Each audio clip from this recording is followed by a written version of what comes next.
லைனை மட்டும் மனசில் பதிந்து கொள்ளும்பாங்க. கர்த்தருடைய செயலின் முடிவையும் கர்த்தர் உங்களை காண பண்ணுவா.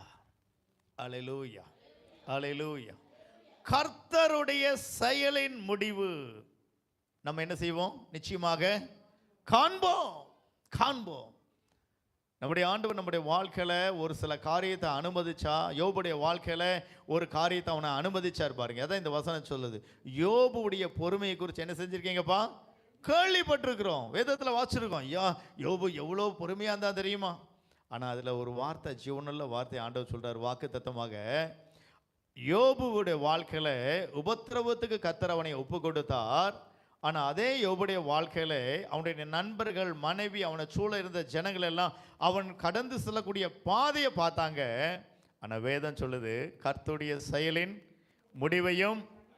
யோபுடைய புஸ்தகத்திலே 1வது அதிகாரம் எப்படி உண்மையோ, யோபுடைய புஸ்தகத்திலே 42வது அதிகாரம் உண்மை. ஹல்லேலூயா.